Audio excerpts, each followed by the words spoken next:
Fellow Falcoholics, welcome to another episode of Tuesday Takes on the Dirty Birds and Brews podcast presented by FanDuel.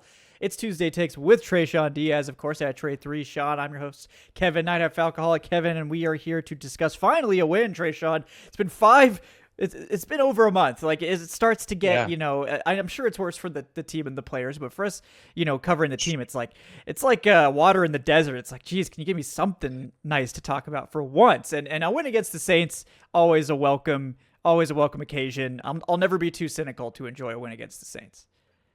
Yeah. It's hard to get wins in this league. And so, anytime you can take down a division opponent, especially one as, horrific as the New Orleans Saints, you got to be happy about it. So the Falcons accomplished their goal for the week. And that was go down to New Orleans and kick a bad team while they're already down. And they delivered some decisive blows. Yeah, they did. And, the defense, I think, is the real star of this game. I know we did see some positive changes on offense, finally, suspiciously perhaps, and we'll get to that. But the defense really, I think, Divine Diablo really is just the linchpin of this whole thing. I feel like everyone just played more sound football. It's like, I don't know if they just like trust him implicitly, and so everyone just is like on their best behavior, maybe because he's a divine figure, in the defensive backfield. But just like everything seemed cleaner. Obviously we got issues against the run that we got to figure out somehow. But just the defense as a whole, I thought really showed up, played one of their best games. And the pass rushes, the pass rush is the best thing about this defense. I never thought I would say that, but this pass rush is carrying the load in a lot of ways. And that's something that we'll be happy to talk about anytime we can. That's right. And it being spearheaded by the youth on that defense is really what makes the production all the bit sweeter, because it doesn't feel like some fluke. These are guys that are just getting their feet wet in the league, that are just really having their first season of snaps. You look at the year Brandon Dorlus is having. This is like the vision for him. We talked about it, that he could easily be the best defender they took in that draft class, and definitely the best pass rush potential among the two DTs they took that year between him and Rook.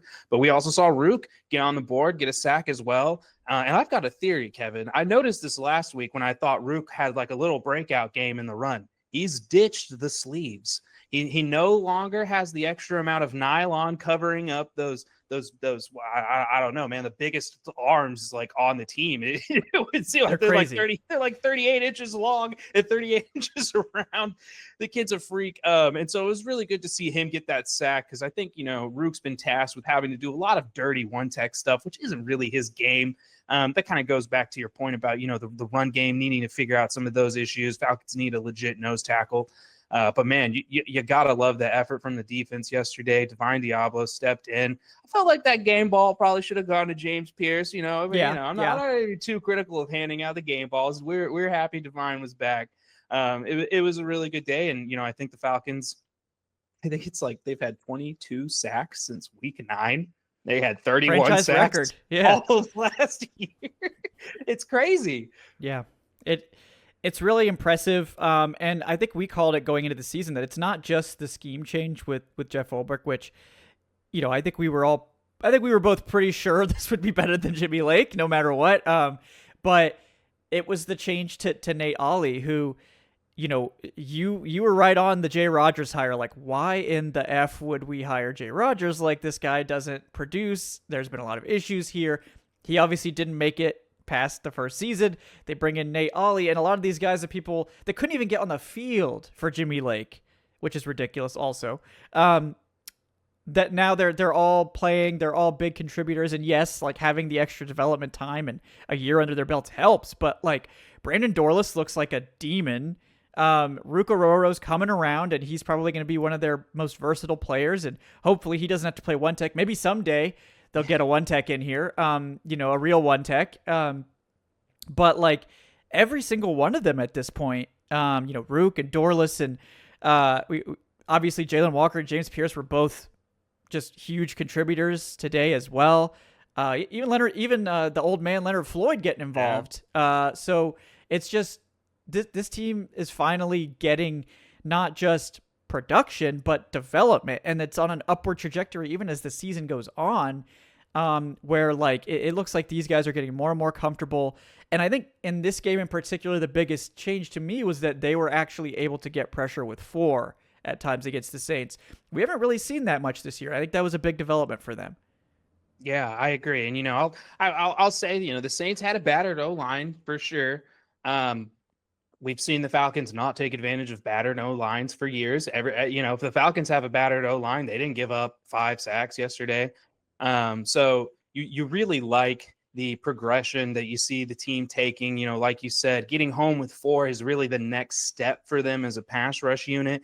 And that's kind of what we're hoping we can see them do by the end of the season, when you've got Walker and Pierce way more up to speed. You're getting better reps from everybody across the board. It's been startling, Kevin, just because this is like best case scenario is playing out on this side of the football for the Falcons this year. And only that side of the football for the Falcons this year. Monkey paw curls, if we could just generate sacks, then everything would be fine. Take that, Falcons. Yeah. So, yeah, I mean, they did set an NFL record, I believe, for the only team in NFL history to, I think, have 5 or more sacks in 3 straight games and lose all of them. That was, at least they didn't make it 4, because this would have been 4 now, because they also had 5 or more sacks in this game. So, but, there's a lot of things in this game that still give me pause, but I think the stabilization of the defense, and yes, it's an inferior opponent. We know the Saints are not very good. The Saints just went out there and they did beat the crap out of the Panthers, something that the Falcons apparently are not capable of doing. But it's good to get back on track.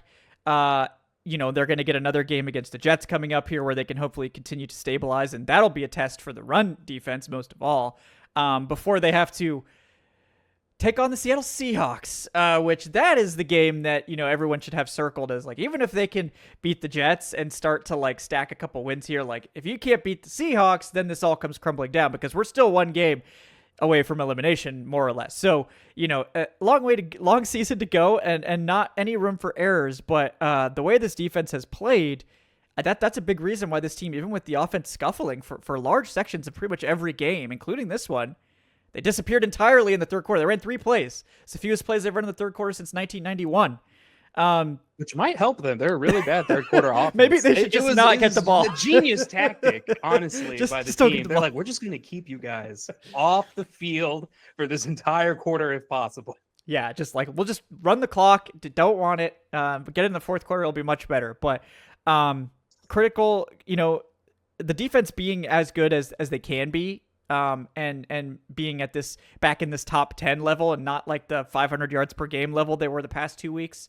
One of those against an elite opponent in the Colts, to be fair. But the Panthers are not an elite opponent. The Falcons are the only team that the Panthers do this against. So, I mean, they have to. The defense is going to have to play at an elite level if they want to have any chance of stringing together some wins over the end of the season here. Yeah, they are, and I think that's really the underrated storyline coming out of the game. A lot of focus is on the offense. The defense technically only gave up 3 points yesterday. They had more sacks than points allowed. If this team is going to string together wins, in this remaining stretch of the schedule, it's going to be led by the defensive effort. And hey, I mean, they are good enough to definitely, I think, win 3 of their remaining games just with top 10 defensive play and like even slightly below average, play from the offense, just based on some of the opponents that they have coming up on the schedule. Yeah. It's going to be tough. It's going to be tough sledding. The Jets are a solid defense, despite their offense being just horrible. And the Seahawks are very opportunistic and difficult to move the ball against. So no shortage of challenges left in this season for the Falcons offense and defense. But, looking at this Saints game in particular, obviously Billy Bowman now officially out for the year with a torn Achilles. That timeline's obviously going to put his return deep into the 2026 season at this point as well. So they're going to have to find ways to survive without him. But In his stead, the Falcons have D. Alford, who has been playing great football. And this was maybe his best game. I mean, he was all over the field. We know that Alford can get God in coverage sometimes, but he's also he just looks so different. And like, it's sort of like the Nielsen scheme. He looked like this, although I think he's playing better this year. The Jimmy Lake scheme, he looked lost. And a lot of players looked lost. So, maybe not exactly his fault. This year, back to looking confident. He's just flying around back there. And, yeah, he's small, but it just didn't seem to matter this week against the Saints. He was just going in there and crushing guys. Yeah. I don't, I tweeted yesterday is like, Alfred's having such an interesting season. I don't think he's a better coverage player than like the 2023 version, but I think you described the game he had really well. He had a really good day just playing football. A lot of his plays were not in coverage. He made a really great deflection at the line of scrimmage on a blitz. We've seen him make great effort and be able to just disrupt Johnny on the spot when the ball was fumbled, just really dialed in and focused. And I think it goes back to the comment earlier this season when, coordinators, Jeff Ulbrich and Jerry Gray were kind of talking about, what is going to be different this year. And simplicity was something that we heard. And it really does look like guys are not thinking when they're out there on the field. They're reacting, they're playing fast. And that's very similar to what Nielsen had them doing. I think that I'm not really sure what Lake's MO was last year. It's very clear that, a lot of the players, we got guys like Jesse Bates still dropping quotes, midway through the season about, well, last year, So it's clear that like there was not, it was not an approach that many were a fan of. But hey, the Falcons uprooted that issue and they're really dialed in this year. And, I think that they've done a pretty good job of maximizing, what they have. Obviously, there's been issues with some of the depth pieces and the extended leash on some of those guys. But, I thought we saw Ulbrich, learn from his lesson a lot quicker this week. When AJ Terrell went down, they plugged Kobe Bryant in and gave him a chance instead of going back to Natron Brooks, who had a really bad performance the week before. So we're seeing growth from the defensive staff as well and how they want to use these guys and how they're going to turn over to the next guy when they need to. Yeah. And I think that's really important. And they got to find ways, obviously, now with Bowman out for an extended period of time. They've got to be able, hopefully D. Alford can continue at this pace and fill in for Bowman, to start next year too. Mike Hughes was back, and again, Mike Hughes is an experience as always, but I think he makes more plays than he gives up, and he's usually in the right place at the right time, and that's kind of what you need from your quarterback too, unless you're going to invest major resources there. A lot of people are like, oh, we really need to replace Hughes. It's like, well, with what? You're going to spend a lot more money? Are you going to spend a top pick? Like, you might just have to make do with Hughes. And as their numbers against the pass outside of the last 2 games have shown, like, they can make it work with Mike Hughes, even against good passing attacks. So, that to me is not the biggest issue. But, I do want to shout out Xavier Watts in this game. He does end up getting hurt and then coming back, thankfully. But he was critical to make a couple plays. I think the Saints were extremely fortunate that he didn't finish the interception on Tavon Vele. That was like right in his hands, and Vele, being the 6'5", just absolutely ripped monster that he is, was able to get it out of Xavier Watts' hands. But Shuck was being reckless. I liked that was Ritter ball, brother. They were like, oh, look, he's moving around. He looks kind of like Josh Allen. It's like, yeah, he does. He actually looks I'm like so glad you called that out. Yeah. I heard the same thing. I heard the same thing during the broadcast. Like, he's kind of like Josh Allen. Maybe with like, right. Wyoming Josh Allen, perhaps. Yeah, he's just running around and just chucking the ball up in the air. That's what it looked like. But I mean, he did avoid some nice pressures. I'll give Shuck that. Like he managed to slip away from pressures, and he just didn't really recover and get the ball where he needed to. Although there was that one play, it was that 2nd and 18 conversion. That was like his best play of the game. He just stepped away from the pressure and just rifled that thing for a 19-yard completion on 2nd and 18. You see those flashes, I think Desmond Ritter had one of those at one point. Yeah, he did. Yeah, he did. He had more than one. They'll do that to you. That's the issue with those guys, man. Yeah. So, but again, it's like I think the critical part of the Falcons defense in this game was that they really they made things difficult. And in years past, we've seen them make things way too, like Jimmy Lake's defense, I thought there was just too much space. Guys didn't know where they were supposed to be. You could just like set your clock to a coverage bust like every other play. With how simple this defense is now, it's just like it's not super hard to decipher. And we've seen teams like take advantage of, like even the Saints in this game. They hit that slant when the Falcons were kind of playing in like this sort of off alignment, or they were kind of manned up on the outside receivers, and they kind of left the slot with the safety over top, and they were able to hit that slant to convert 3rd and 5 or 6 a couple of times because the Falcons just kind of leave that route open in that situation.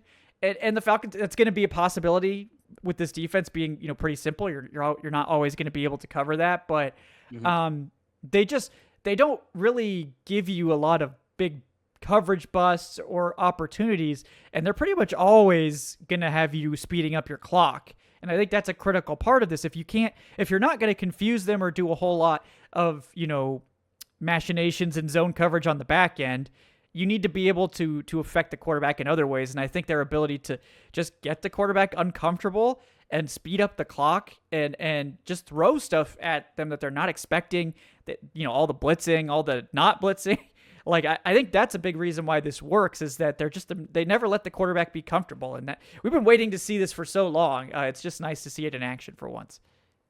It certainly is. And, it just kind of goes back to, I think, the amount of growth that Jeff Ulbrich has had just as a coach from his time, from Atlanta. You could tell, like, being with Robert Saleh, being with one of the best defensive minds in the league did a lot for him. And, I would, even seems like now, Ulbrich's got a couple of feathers in his cap as an evaluator because, as far as we know, he was really pushing, for Billy Bowman. I know he was one of the guys really high on Jalen Walker as well. And so, when you look at, the complete and total value of what he brought to this team this year, it's almost immeasurable. It's been, a really positive outcome for the Falcons. Yeah. I think just that the schematic changes and just the attitude changes, it's just like having an adult in the room. It's kind of like what I don't feel about Zach Robinson. Don't worry, folks, we'll get to him. But like it feels so professional on the defensive side of the ball. And it's not just him, it's the whole defensive coaching staff, right? I mean, Jerry Gray obviously is extremely respected guy leading the secondary. He's really contributing, I think, to this whole thing as well. We know Nate Ollie. Nate Ollie's the apple of our eye. Like, give that man a promotion. Do whatever you can. Keep him here in Atlanta. Yeah, keep him around. And make him the highest paid D-line coach. Yeah, whatever you got to do. Make him the whatever pass run game coordinator label you got to slap on him. Just make it happen. Executive defensive line coach. There you go. Assistant to the executive. Senior executive. Yeah. So just anything you need to do to keep him around, but. The other side of the coin with this defensive line is, while they've been just so dominant pass rushing, and I think the interior guys have really pulled their weight as well as the edge rushers, the run game is consistently a problem.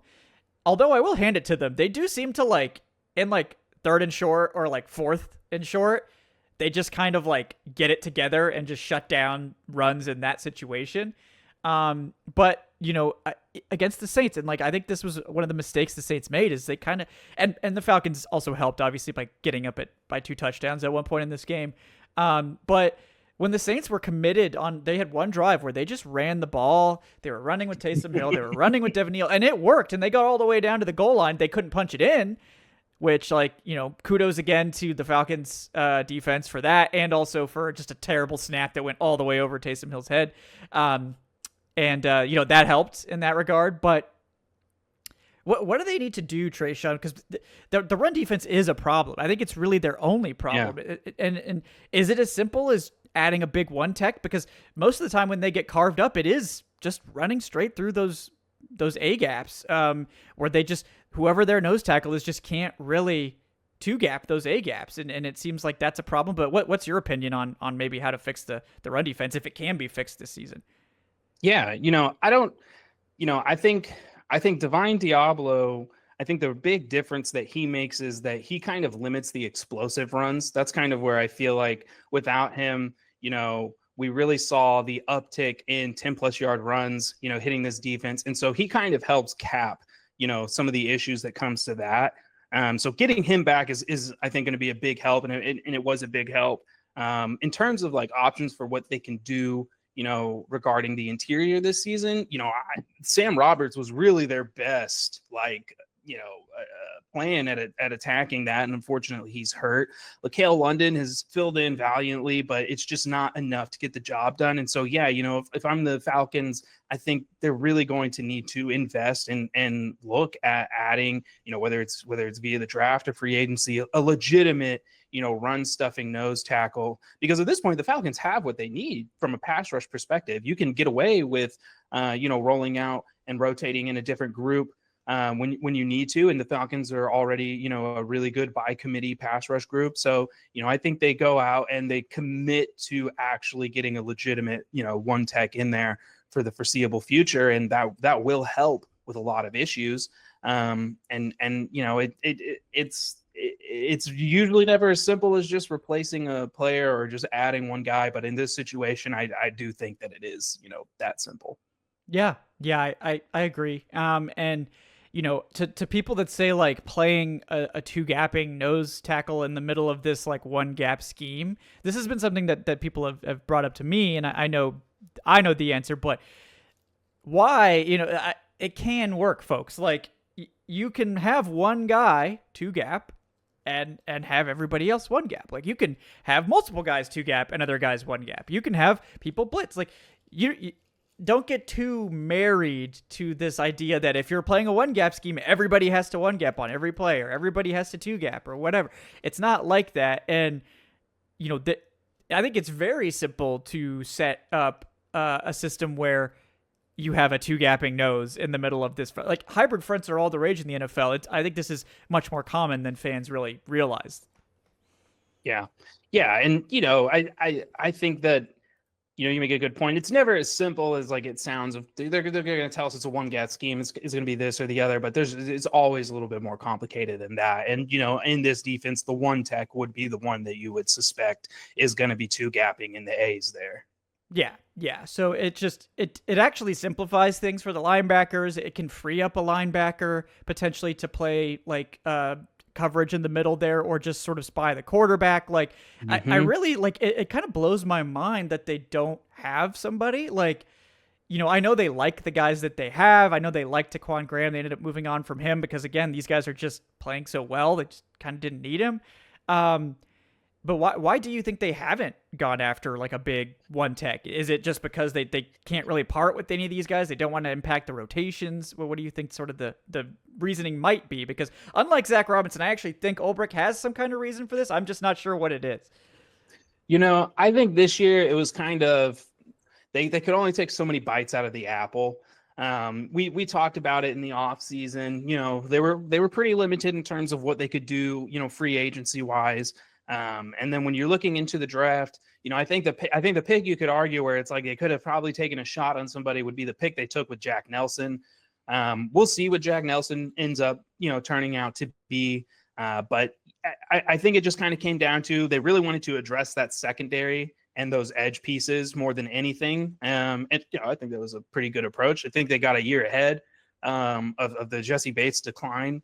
By going after Watts. I think Bowman was even really kind of a versatile piece that could prepare them for if he needed to get moved back to safety or something like that. And then obviously we know, they double dip at edge there. So, I think that it was really just kind of, what's the most effective way that we can improve this defense? Where are the biggest gains going to come from? And they attacked the most impactful positions on the defense. And so, the process of which they went through reworking and rebuilding that side of the football this offseason makes sense. And I think now they're in a position where, okay, we can splurge on that one tech. We really are a one tech away from fixing this run defense, where if you went back and you look at it in this offseason, it's like, okay, they addressed the one tech, but, we're not rushing the passer as well now, so on and so forth. Yeah. And I think they just don't want to lose any pass rush. I think there's also not exactly just some slam dunk guy out there in free agency right now. Like You're just looking at a bunch of passable guys, right? And it's like I don't necessarily blame them for thinking like, is one of these guys actually an upgrade over like David Onyemata or LaKale London playing one tech? I mean, Contavious Street, maybe, but it's just like there's not like a clear guy to go get now. So I think what Tre'Shon is saying is like that's just something that they might have to fix next season. And maybe it would have been nice to see a trade for someone, but I think again, like given this team's trajectory going into that trade deadline, that's why we didn't see any sort of trade. It's just they can't afford to trade anything away when you were staring down the barrel of another very bad season, and you're not in the clear certainly from that outcome at this point. So yeah, I think it's a 2026 issue, but the good thing about nose tackle is you can get, if you want to get a Vita Vea, that's a high pick. If you want to get, a good nose tackle that can stop the run for you, that could be a day 3 pick. So, it just depends on what you're looking for. And I think they could absolutely get a 4th round pick type of nose tackle in here that will be an impactful player for them. Not going to be a Vita Vea presence necessarily, guys, but don't expect that. And I think you'll be happy. And that's just something they're going to have to overcome this year. And they, like you said, when Divine Diablo's been here, the run defense has not been good, but it's been okay. And they haven't really gotten destroyed on the ground, even though the average per carry is not good. The best thing you could do, and why most teams prioritize the pass defense, obviously, is that if you can just score points, it doesn't really matter if you can't stop the run. As long as you can keep scoring points, sooner or later the opponent's going to have to stop running the football, so you can sort of like game plan your way out of having to stop the run. But this Falcons offense obviously hasn't been fulfilling their end of the bargain, and maybe that's a good segue into talking about this offense. Yeah, I'll leave people with one name. If the Falcons were to make a big splash at nose tackle this offseason, I don't know if he'll get out. I don't think this team's going to let him leave. But Travis Jones is somebody where I'm like, my God, I won't say Vita Vea, but that's like a tier below. That would be a pretty big signing, and that's somebody who's going to help you out in the run and the pass. That's going to be an expensive signing, so we'll see, what their appetite is. But yeah, let's transition to this offensive performance. Yeah, I was a big fan of Travis Jones when he came out. Is he actually up for free agency next year? He is. Yeah, I guess this you're is right. The final year God, of his I'm deal. so old now. Yeah, guys are like going through their entire rookie contracts, and I'm like, oh, I remember watching him at the Senior Bowl. We Yeah, saw him at the Senior Bowl that year. He was dominant in that Senior Bowl. Yeah. And 3rd round pick. So again, to your point earlier, you can find some of these guys, these nose tackles, a late day 2, an early day 3, and you can get pretty big return.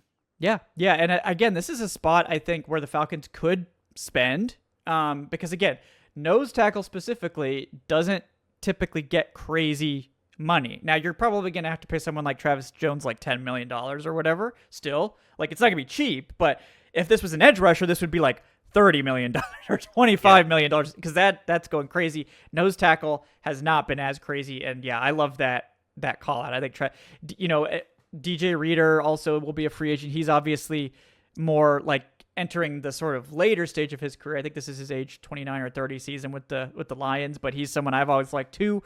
But yeah, Travis Jones, great call out. I like that one. I'm going to have him on all my lists now. I'm a big Travis Jones fan. But yeah, this Falcons offense. Okay, so they come out, they look horrible for 2 drives. They just run, pass, punt, run, pass, punt, like no push, tackled in the backfield. They're not. It looks like they're like trying to hide Kirk Cousins, which is like, oh great, we're back to this. And it doesn't end that way. The run blocking stabilizes. They're able to start moving the ball, and I think Kirk settled in a bit, and we saw some things with the passing game, with the formations. The Franks tank made an appearance once again.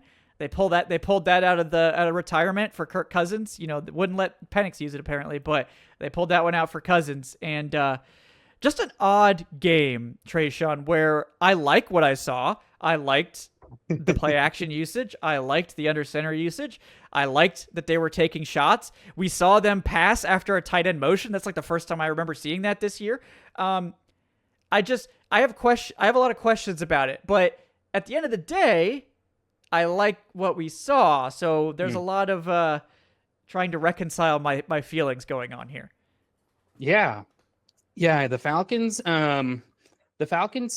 ran 8 play action plays yesterday, which was not the season high. I know it felt like when we were watching the game that is the most play action we've seen. The season high is 9, and they've actually run 9 play action plays 3 times this year. The biggest difference is that all the play action plays in this game came from under center. And so, you know, everybody's wondering why. Why is that? And the quote we got after the game was that, well, Kirk Cousins is more comfortable under center than Michael Penix. Okay, sure. So that comment would probably make a lot more sense if we didn't watch Kirk Cousins play out of the pistol all of last season. We were also assured that he was not in the pistol because of his Achilles injury. And I think I actually believe that, because when we look at Kirk Cousins' footwork issues, they primarily happened in pistol. Last week, he had a sketchy handoff on his footwork on a play action pistol concept. So what's going on here, Kevin? Why is it that we're now being told that we're just doing what's most comfortable for Kirk Cousins, but that apparently was not what he was comfortable doing last year? I don't know. It kind of seems like we're being sold, multiple different storylines by the staff at this point. But what it really kind of boils down to is that it was very obvious that the offense had to have some kind of structural makeover, regardless of who was back there under center. We've called out the issues with Robinson's scheme, consistently, and we still didn't see a dramatic shift yesterday. I know that how the game finished out, they were in under center, I think it was like 55 to 45% of the time. But when you go back and watch the game, the under center became dominant at the end once everything was really out of hand and they're just going through and running it. They set up most of their drives with under center and finished most of them in pistol and shotgun. And so what I'm having a hard time understanding is, why did the Falcons believe that Michael Penix couldn't handle 2 to 3 under center plays per drive like they were mixing in for the first 3 quarters of this football game? Or I'll really say first 2, because the third quarter we know doesn't really exist. Yeah, I don't think there's a good answer there, and I think you have a lot of the same questions I do, which is like, if Penix isn't comfortable playing under center, which like he didn't really get asked to do that a lot in college, but that's very common for college quarterbacks. Like, college teams don't use a lot of under. Some do. Don't get me wrong. College football is fun. It's hilarious. You'll see some crazy stuff there that would never happen in the NFL, or it would take decades for the NFL to give a chance. But college teams don't rely on under center. Some of them will just not use it much at all, or ever. Washington was one of those teams that just almost never got under center. But when you get to the NFL, most quarterbacks will learn how to play under center, because there are times that you want to use it, no matter what offense you're running. And if Penix wasn't comfortable under center, you should just have him get comfortable under center during the offseason, which is not a huge ask. Like, that is something, hey, Penix, why don't you go, we'll book you a room in sunny Miami for, a weekend. Go down there, and Ryan Newsel will have the room next to you. The two of you go down there, get on the beach, and just do some under center exchanges for, a couple hours each day, get comfortable, do some different things, just work on that. And then during OTAs, we'll work on it with the team some more. Like, this is very common stuff that you should see with young quarterbacks coming out of college. So if they're like, oh, well, Penix just isn't comfortable playing under center, make him comfortable. Get him comfortable. Like, why wouldn't you do that? Like, and even if you're not planning on playing a ton of under center, like, it should still be in your bag. Like, it should still be an option for you. And to me, it just, again, reeks of, I don't know if it's arrogance. I don't know if it's not proper planning. I don't know if it's stupidity. I mean, I don't know what the answer is, but like, if Penix isn't comfortable under center, that's not Penix's fault. That's your fault for not emphasizing that during the offseason. And like, I don't really want to hear it from you. I don't want to hear you saying like, oh, well, Kirk is just more comfortable under center. Well, you didn't call an under center offense for Kirk last year, so don't give me that line. Like, So why now? Like, was this the Hmm. excuse you needed that, like, you thought gave you cover to go under center? Like, if you didn't trust Penix under center that much, and maybe you realized your mistake, but you're like, well, we can't change it now. Like, they didn't even give, like I think you mentioned, they didn't even give Penix a chance to fail under center. They just were like, no, you can't do it. Like, we're not gonna let you do it. Like, Yeah. I doubt Penix is like, I'm never going to play under center. I refuse to do it. It's in my rookie contract that I can't play under center. I signed there on that line. We added that addendum that I will never take under center snap. That's not the case. Like, so the only reason Penix wasn't playing under center is because the Falcons didn't ask him to play under center. And I think we're starting to get down this weird path now that the Falcons have created, which is like, oh, well, the reason this offense was doing all this weird stuff is because of Michael Penix, not because of Zach Robinson. At the end of the day, the offense is doing weird stuff because the offensive coordinator or the play caller, whatever, maybe it's the head coach, but in this case, it's Zach Robinson. They're doing this because Zach Robinson wants them to do it. I don't know his reasons, but it's not Penix's fault. It's Zach Robinson's fault. Whether the fault lied in not getting Penix prepared back in the summer or the fault lied in them not giving him a chance now, this all comes back to Robinson no matter which way you slice it. And now everyone's trying to jump on Penix for it, and it's like, this is the offensive coordinator's job to get his quarterback ready. Not, if he didn't, it's not Penix's fault. Was Penix supposed to come in and demand under center snaps during practice? That's not something that he can do. And if he did, that would be its own news story, I'm sure. So, Yeah, I think this was a comment we made like a couple of months ago where we kind of called out that Zach Robinson's offense wasn't seemingly built around enhancing anybody or his players. It was more of like, this is my scheme, this is what I want y'all to run. If you go out and you execute my scheme my way, then this will be a successful offense. We completely deviated from the my scheme, execute it my way, it's going to be fine. And we made the biggest adjustments we've seen to the offense in his time here. And we saw, legitimate change. And, to your point, okay, like let's say you want to, try to put this on, Penix or look at it from the view of like, he should have been prepared. For me, I think what gets me is that, even if they didn't think he was comfortable, like you mentioned, why isn't he going out there and being allowed to fail running it? And then what exactly was Penix's off-season program? Was he, a lot of player development is on the player. They spend, like half the year outside of the building. And so what was it that Penix was told going into the offseason that he needs to work on? And what did he personally feel like he needed to work on this offseason? Because are you telling me that he was working on under center stuff all offseason and that it was so bad that you felt like you couldn't call it in the regular season? Because that's kind of the message that Morris is putting out there by saying that. And no, I don't expect Michael Penix to be as comfortable as Kirk Cousins. Kirk Cousins is a 13 plus year NFL vet who's mostly operated from under center. Penix was never going to show up and be as good as Kirk at running that. But I mean, you told us Penix didn't need preseason snaps. You told us everything was fine. Everything was dialed in. You were going to be able to run the offense without issue the way you wanted to, because there wasn't anything that these guys needed to work on.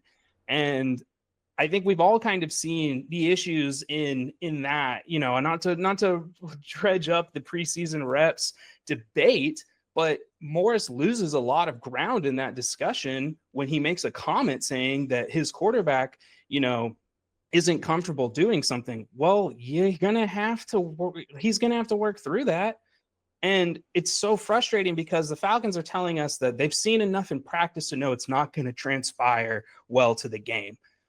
We've learned enough about the Falcons that their internal scouting of their practice sessions isn't bulletproof. JD Bertrand was showing them in practice that he was the third best linebacker on the team. This practice is practice. Like it's different when you're between the lines and it's actually game time. So, for me, I do think that Penix is responsible for, most of his development and that it's on him to get right. But if the offseason, he was told going into it, like, hey, Mike, we're going to be pistol heavy. We're going to be doing this. You don't need to worry about that. I think that there is an amount of accountability that falls on the coaching staff for basically kind of setting the tone that, hey, you can take shortcuts, man. You don't need to worry about this under center stuff. Like, yeah, it would be a great addition to the offense, but we're just going to work around that for you. That's not how this league works. You're handicapping the offense, but you're also just kneecapping the guy's own development. And this just isn't the way to go about, building a development plan, for your quarterback. And so it sucks because now we've got, I think the fan base is feeling more divided than ever. And we're all trying to sort through how we ended up here this week.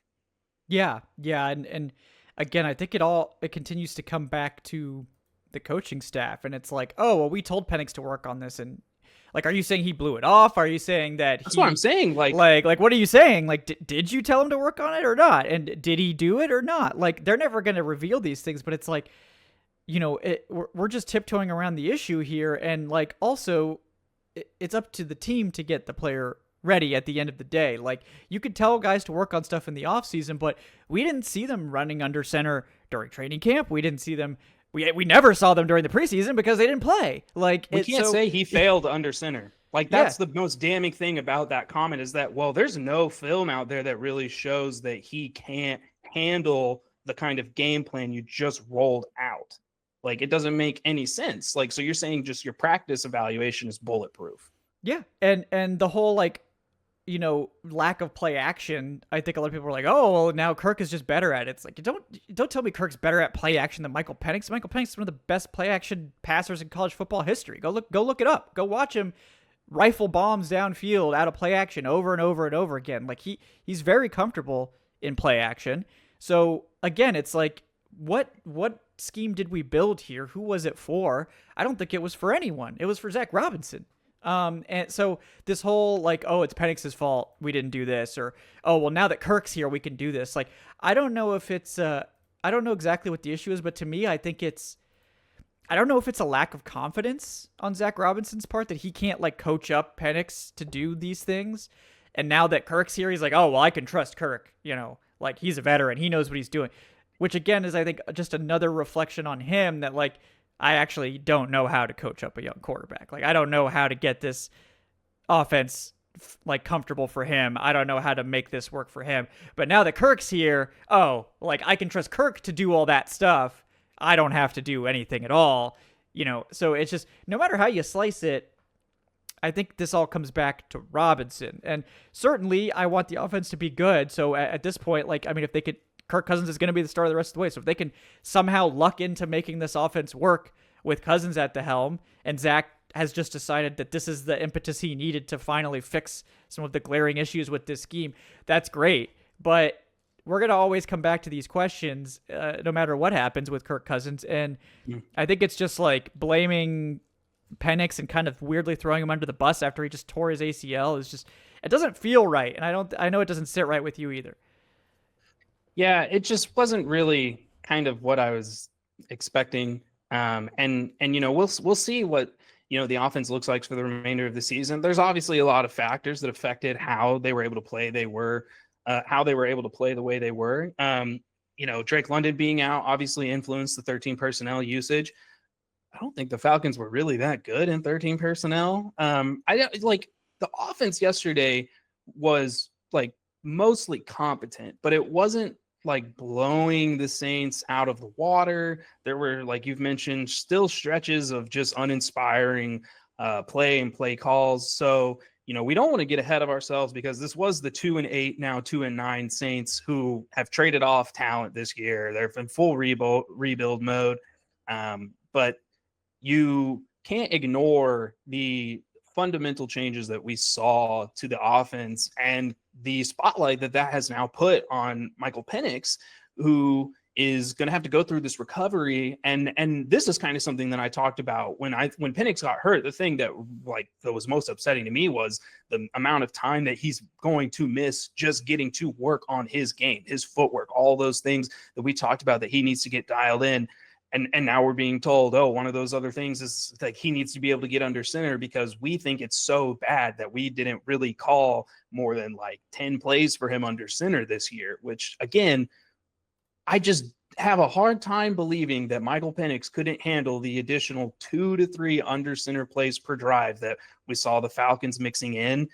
It just all feels very scapegoaty for an offensive coordinator who's refused to make any of these changes when pressed about them the past 1.5 years, telling, us consistently that it's not going to make a difference. And it's something that we have in our offense, but we don't really feel that we need.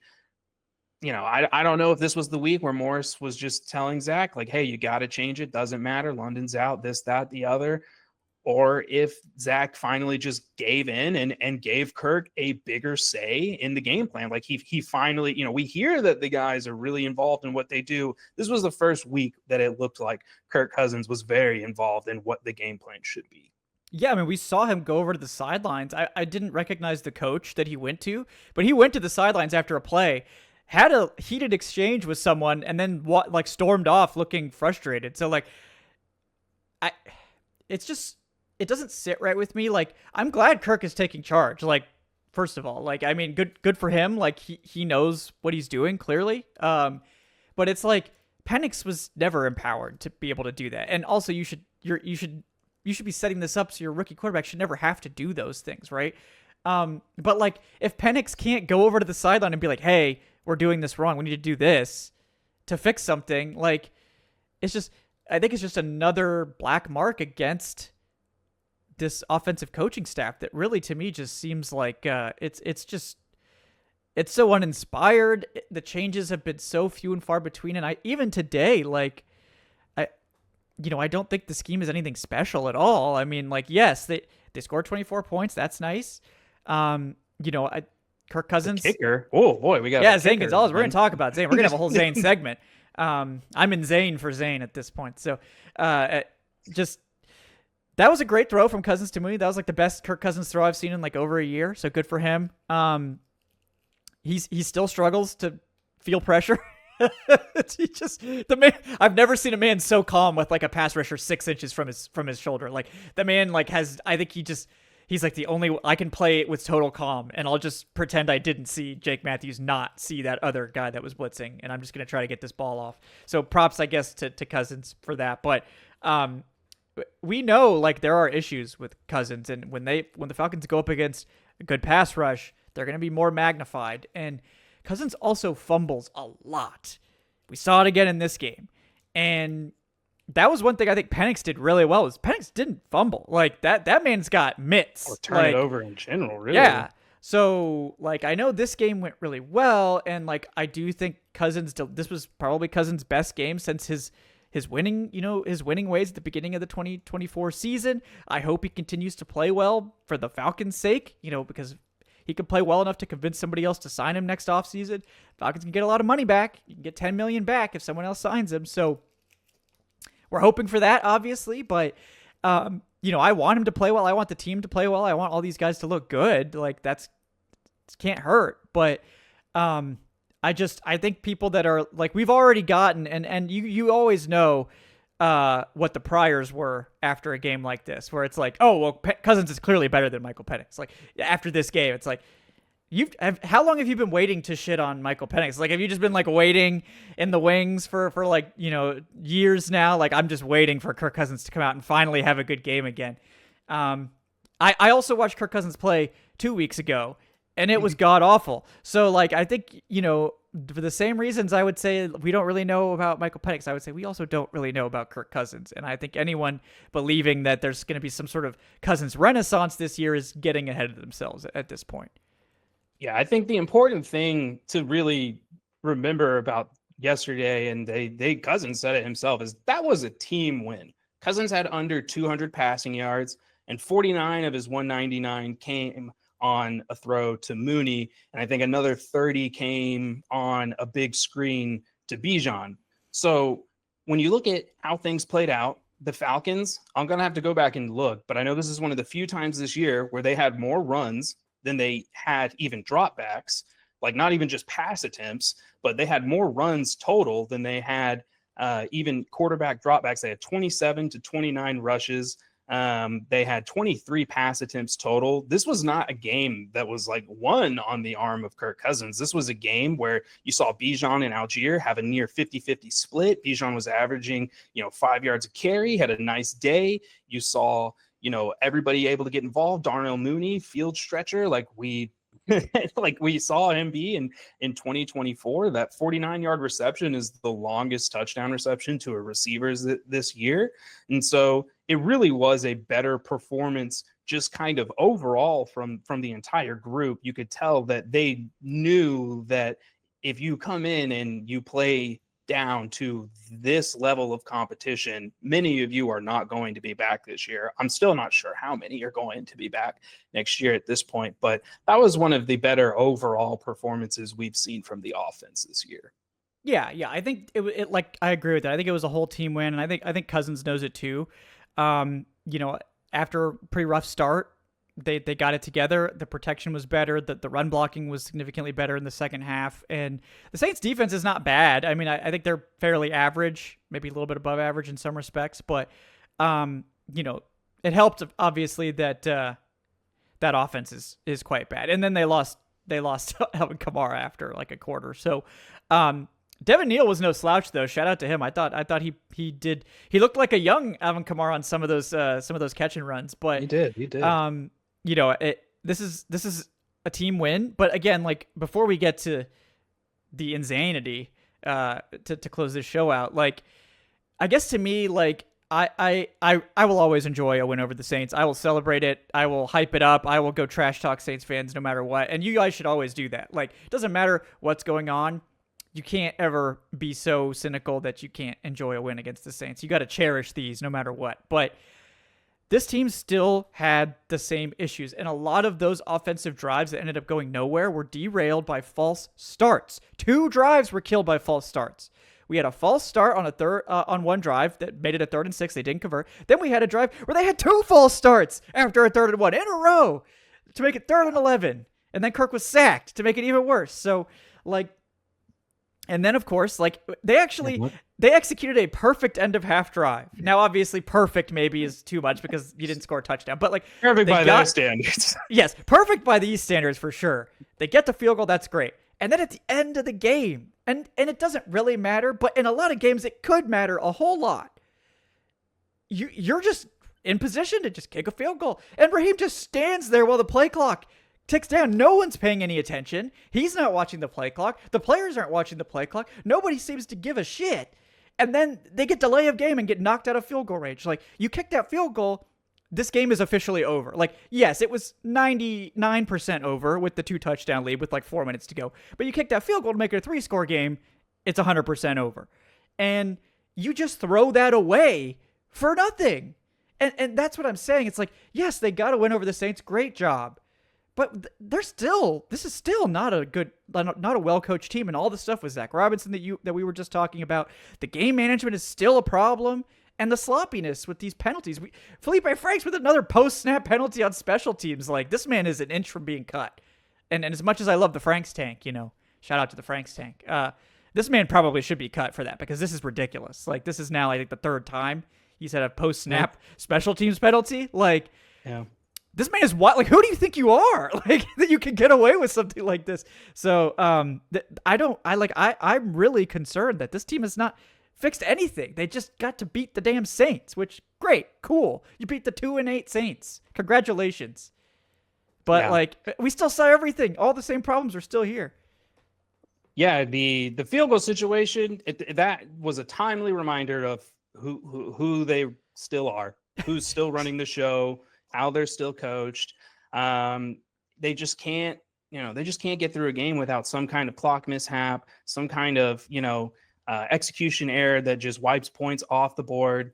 I think that them ending the game like that, or them ending that sequence like that, just kind of was like, oh yeah, okay, yeah, this is still the Raheem Morris-led Falcons at the end of the day. Yeah. So again, it's like I'm not feeling any sort of way. My opinions have not changed in the slightest. I don't think Raheem Morris is a good head coach. I think the Falcons need to move on. And, if we get to the end of the season and we're in the playoffs by some miracle, then we could talk about maybe we give this another chance, whatever. But nothing's changed. And it's just the way it is. Like, this team has to get better, and they haven't really gotten better. They beat the Saints. Great job. The defense is clearly taking a step forward with Divine coming back. That's awesome. But these issues are all still here. Nothing got better this week with regards to the dumb pre-snap penalties, the special teams penalties, or the game management. So until that stuff improves, like, we're in the same place we've always been. Just, you can get away with it against bad teams, and the Saints are unequivocally a bad team. They're still in contention for that number 1 pick. So we'll see if based on how the Titans played yesterday, on Sunday, the Saints might have a shot at this thing. So we'll see. But before we wrap up, we got to get to Zane Gonzalez. And I know this is your wheelhouse, so I'm going to let you take it away. But Zane is making a case at this point. Yeah, Gonzalez has got the goods, it would appear, man. I think he really, I think, emphasized just kind of what the Falcons offense has been missing. Earlier this week, I put up a statistic that showed that the Falcons drives were ending in points on only about 29% of drives. And that is just a horrific metric. I think that was ranked like 28th or 29th in the league. So what he's been able to do is he opens up the midfield for the offense and makes it a legitimate scoring opportunity now for the team whenever they're driving in those situations like we saw in this game where you need to get set up in a spot. And if you can get him there, he's going to give you a good chance at making that field goal. Getting Zane, the path it took to get here is pretty frustrating. This is somebody that could have been brought in earlier. But the team did whatever it felt like it needed to do with its kicking situation this year. But, it's good that the Falcons currently have somebody in the room that they can re-sign, bring back for next year. We know Lenny Craig is on the practice squad. He's pretty much got after this season, he'll have 2 more years of basically eligibility in which he can be stashed on the squad and not counted against the total 16-man count. And so, I think the Falcons want to see that through. And the timeline with which they might want to turn over to him, it might work out really well now if Zane can be consistent for them the next 2 years. But, that is something I think when we talk about this game and we talk about this offense, looking so much better, you can't ignore the impact that having a real kicking operation now has. The team's able to operate differently. They're not making as many tough decisions when it comes to 4th down. In some situations, they're able to just take the points and rely on their defense because that's the Falcons' strength, right? It's like normally you hate settling, but this is a team that can actually afford to settle in some situations because they have a defense that's good enough. And the defense is still good enough to where it's like, okay, we missed that long field goal at midfield. All right, that sucks. But again, we have a defense where we still feel confident that we can bounce back from that miss and not have to worry about it too much. So I think that's something that has definitely made life a little bit easier for Robinson and taken a little pressure off of him because it's pretty much been like touchdown or bust for this team for a while. And while we all want to see 6, being able to score 3 is very important. When you look at the playoffs and you look at those tight games, field goals are always in play. It's always, a deciding factor in those big moments. Yeah, and I think we all know, when we've mentioned that the kicking game has cost this team at least 2 wins. This year. This year. Yeah, just this year. If you're able to just turn some of those drives that ended at midfield or ended in a punt from field goal range because they don't trust the kicker, if you're able to get 3 there, the Falcons win games, and like you said, this was the worst time to have a kicking problem because you finally have a defense that you can trust and you can't capitalize. You can win by stacking field goals with a good defense. And in years past, maybe that wasn't enough, but they screwed it up at the worst possible time. And so maybe the rest of this season, they can finally win some grinded out games with the field goal unit that they haven't been able to earlier this season. So that's my hope there. But you even saw it on the broadcast, like they mentioned it, like the Falcons had, I think, like a 4th and 2 from like the 48-yard line, like their 48. And the broadcast was like, yeah, I think the Falcons should actually consider going for this because the defense is so good. It's like you end the game if you get this. And if you don't, like you haven't allowed a touchdown today. So like you're not that concerned either way. And I was like, yeah, that's true. Like you don't care about giving up a field goal. That doesn't matter. So why not go for it to end the game? And they ended up not doing it, which whatever. But it's like you do actually have the defense to make these decisions now. And it's like just taking the kicking game out of the equation, which like I just still don't understand the dalliance with Parker Romo. After he showed you that he was unreliable, they just held on to it. They're like, yeah, nothing we can do about this. We clearly don't trust him at all, but like we'll just keep him. Why not? Like I think Marquise Williams is one of the other guys that we have to consider moving on from at this point. Because if it hurts, but you cannot. You can't look at the way the special teams has performed this year with the amount of investments that were put into it, with the roster decisions that were made coming into the season around we're gonna keep certain guys up on the practice, we're gonna keep certain guys up on the 53 and others on the practice squad because we value special teams play more than certain depth, and it just all really backfired. The coverage. They did a better job after letting that one big return come up, but there's a mistake every week on return team. I mean, that lane, Kevin, I think everybody saw that lane as soon as that kick was made. It was like, why is there a massive canyon? Where is everybody of the field right now? And guys just don't look comfortable. The new rules seem to really be giving them some trouble. And the team is going to have to make an adjustment because this is a very critical part of the game now. We're seeing a lot of teams take advantage of the new kickoff rules, and unfortunately, we're not one of them right now.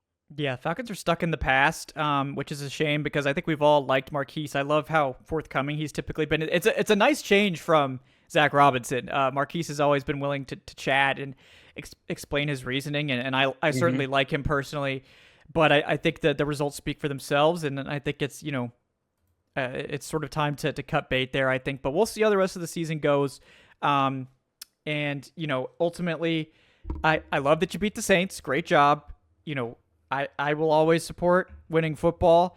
But now, like again, it's like we have some people that are like, oh well, like look, Baker Mayfield's hurt. Maybe we can make a run. It's like I want to believe that that's possible, guys, but like this team has so far to go before I even want to have a conversation about a miracle happening. That's how far they fell. You can't go on a 5-game losing streak and make the playoffs. I think you could probably count on one hand the amount of times you've seen a team lose 5 straight games and make the playoffs. Plus, the Panthers swept us. Yep. If the Panthers, I think all they really will need to do is break even. I think with Tampa Bay, they'll have, I think, the best shot really at it. But yeah, we'll see. They definitely have a better shot as of right now. I'm just not. I have no idea what the Panthers I'm not a believer in the Panthers. I have no idea what's going on there. Yeah. Somebody has to win this. Somebody's going to win division. Yeah, it's probably going to be the Bucs because they're the ones that have found a way, even when they've been mediocre, even when they've been hurt. They just always seem to be the team to get that 9-win number that nobody else seems to have been able to crest. So I still expect, even if Mayfield's hurt, that they'll find a way to do that. But that's where we sit, and the Falcons will have to find a way. But look, they can just win some more games and improve, improve that record. That's at least a starting point. But at this point, I think my opinion hasn't changed on Raheem Morris or anyone else here. I think people that were like, oh, I wanted them to lose so that they would fire Morris this week. I'm not sure Blank was going to fire Morris during the season, no matter what. I think he just likes the man personally too much. Now, if they had lost like 8 games in a row, then yeah, he's probably going to do it. But like, they were never that bad during this like losing streak. They took the Colts to overtime. That team is almost on top of the AFC. They took the Patriots to the wire. Like, this team has not been as bad as a 5-game losing streak would suggest. So I really don't think Blank was like seriously considering firing Raheem Morris during the season, guys. So I don't think rooting for losses just so you can have like the spiritual release of like firing Raheem Morris is like, I don't think that's really something I would be focused on. But let's maybe after the season, I think Raheem Morris is probably done without kind of a miraculous run here, but you know, just keep that in mind. Yeah, like I'm not going to go out there and be like, well, I hope they lose this week so we can fire Raheem Morris. It's like not really my top priority at this point. I'd like to see this team play better football to give us all hope for the future and not just look terrible the whole time. So I don't want to see Jeff Ulbrich stretch thin. He's working wonders with the defense right now. If Raheem's canned and he's moved to interim, you're taking him out of that room. He's going to have to split his time. And I think right now the best thing for this team is to keep the coach that's putting in the most work, getting the most out of his guys in the position that he's currently in, so that you don't wreck anything that you've got going on that side of the football. Yeah. So we'll see how this plays out. And I obviously want to see a whole season of work for Ulbrich, because, you know, whether they keep Morris or not, if Ulbrich's defense finishes strong, I mean, I think if they finish even like at sort of their average pace this year, this will be the best defense in Atlanta in a really long time. Probably, I mean, since 2017 at least. I mean, I think whoever you do hire would be wise to consider keeping Ulbrich, because I especially if it's a young, you know, coach. I can't imagine a better guy to have in here. Head coach experience. You know, if you get an offensive guy in here that can handle that side, you can trust Ulbrich to handle his side. So, you know, I think that's a great scenario for a coach to have Ulbrich in the building. But, you know, we'll see how it plays out. But